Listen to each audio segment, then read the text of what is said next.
Maintenant, on va voir la deuxième question.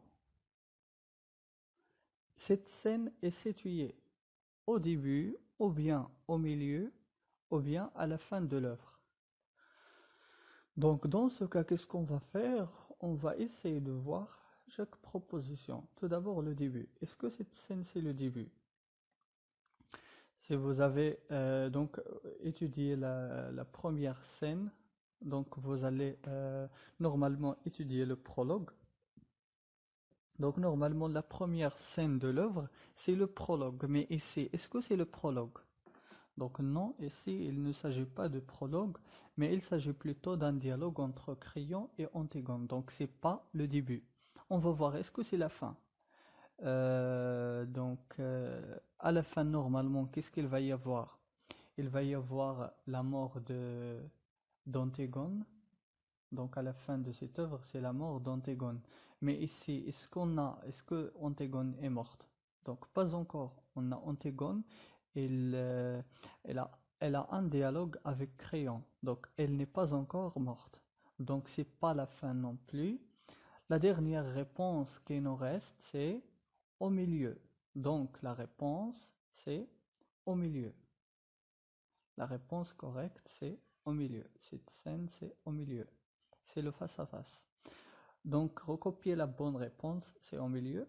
Justifiez-la. Si on veut donner une justification, pourquoi on a dit c'est le milieu, c'est pas le début, c'est pas la fin. Donc, on doit se rappeler des étapes d'une pièce de théâtre. Quelles sont les étapes d'une pièce de théâtre? Donc, on a tout d'abord la scène d'exposition. Ensuite, on a le nœud. On a les péripéties. Et finalement, on a le dénouement.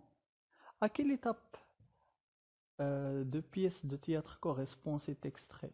Vous avez constaté que c'est un dialogue, c'est le face-à-face entre Créon et Antigone. On appelle cette scène le face-à-face. Antigone a déjà essayé d'enterrer le cadavre de son frère, mais les gardes ont arrêté Antigone et ils l'amènent vers Créon. Comme ça, il va y avoir un dialogue entre Créon et Antigone.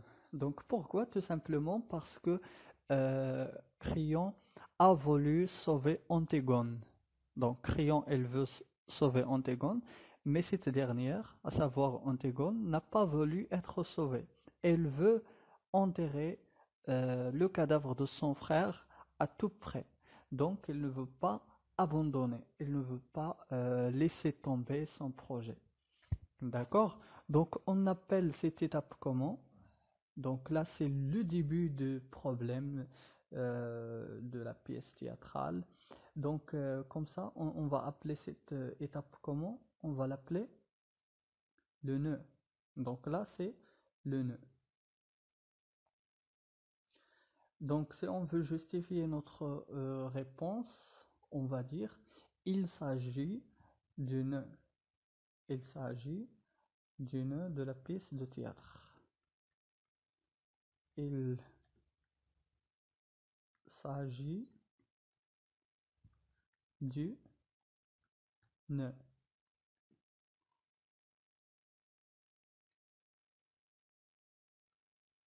Qu'est-ce qui s'est passé dans ce nœud? Donc les gardes ont arrêté Antigone et l'emmènent vers Créon. Il s'agit du nœud. Donc voilà, cette réponse c'est correct. Quelle est l'intention de Créon? Quelle est l'intention? C'est-à-dire qu'est-ce qu'il veut faire? Quel est son projet? Qu'est-ce qu'il essaye de faire lui, Antigone, dans ce texte? Créon, qu'est-ce qu'il essaye de faire quand elle a ce dialogue avec Antigone? Donc quelle est son attention? Donc l'attention, si on lit le texte plusieurs reprises, on va constater que son projet, c'est de sauver sa nièce. Elle a voulu sauver Antigone. Il n'a pas voulu la tuer. D'accord? Donc, il n'a pas voulu la tuer. Et j'ai peur, regardez dans cette réplique. J'ai peur d'être obligé de te faire tuer. Si tu t'obstines, et je ne le voudrais pas. C'est-à-dire, je voudrais pas te tuer. Je voudrais pas être obligé de te condamner. D'accord? Donc, il n'a pas voulu tuer Antigone. Donc, quelle est l'intention de Créon? C'est de sauver, sauver Antigone.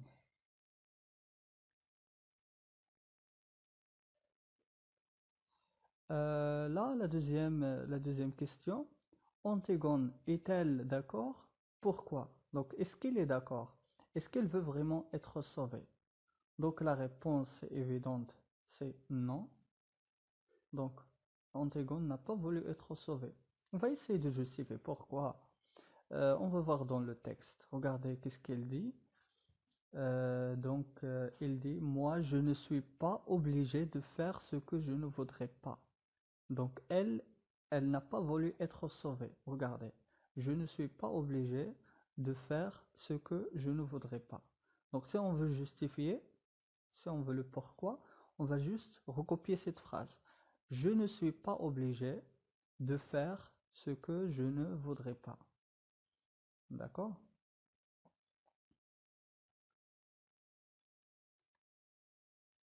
Je ne suis pas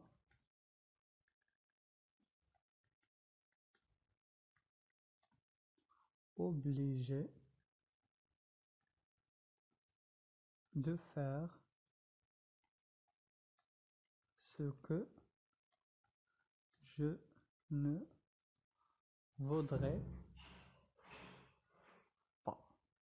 Donc c'est ça la réponse. Si on nous demande de justifier, on essaye de justifier à partir d'une phrase dans le texte. On doit relever la réponse ou bien la justification dans le texte. C'est clair?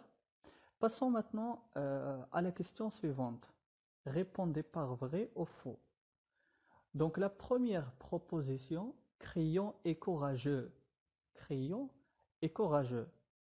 Donc on va essayer de voir à partir du texte. Normalement, pour bien répondre aux questions de compréhension, on doit lire le texte à plusieurs reprises. Donc une seule lecture n'est pas suffisante pour comprendre le texte, mais vous devez lire le texte plusieurs fois. Vous devez lire le texte à plusieurs reprises. D'accord? Mais nous, on va essayer d'accéder à la réponse tout simplement. Donc la réponse, vous l'avez dans un dialogue, dans une réplique d'Antigone. Créon est courageux. Donc on va essayer de justifier est-ce que Créon est courageux ou non. Regardez ce que Antigone lui a dit. Euh, donc Antigone lui dit, c'est pour cela que vous avez peur. Regardez, vous avez peur. C'est là un homme qui a peur. Donc Antigone dit à Créon que vous avez peur. Donc celui qui a peur normalement, est-ce qu'il est courageux? Ben non. Donc celui qui a peur n'est pas courageux. Donc Créon dans cette étape, dans ce dialogue avec Antigone, il n'est pas courageux. Donc la réponse c'est faux. La réponse c'est faux. La deuxième phrase, la deuxième proposition. Créon fait peur à Antigone. Est-ce que Créon fait peur quand il lui dit qu'il va la sauver, qu'il va la tuer si elle n'a pas, elle n'a pas obéi? Donc on va constater que Antigone est calme.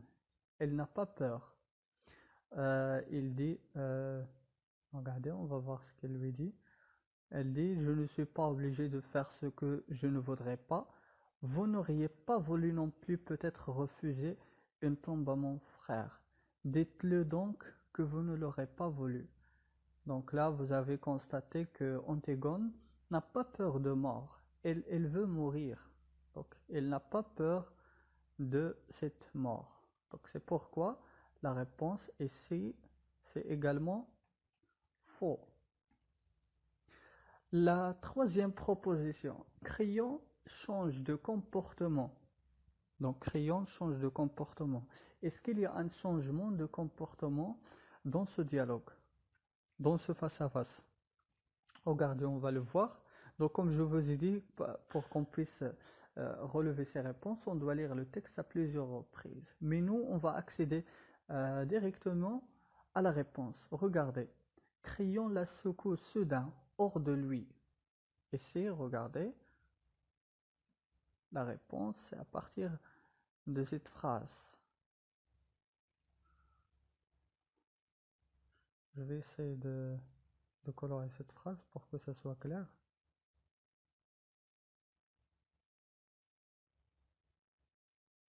En tout cas, c'est ça la réponse.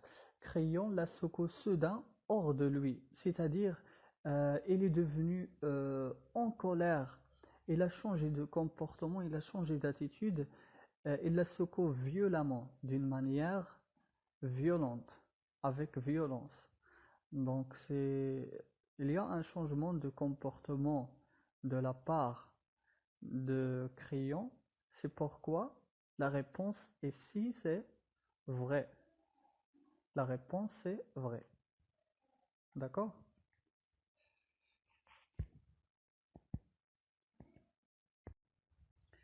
Donc maintenant, on va voir la dernière phrase, la phrase D, la proposition D. Donc Crayon ne veut pas tuer Antigone. Est-ce que cette phrase est vraie ou fausse? Donc on va essayer de voir, de vérifier dans le texte, est-ce que cette phrase est vraie ou pas. Donc regardez, à partir du texte, j'ai peur d'être obligé de te faire tuer. Vous avez aussi, je ne le voudrais pas. Donc ici, vous avez ces deux phrases nous montrent bien sûr que Crayon ne veut pas vraiment tuer Antigone. Il ne veut pas la tuer. Au contraire, il veut la sauver. Donc la réponse ici, c'est vrai. Il ne veut pas tuer Antigone.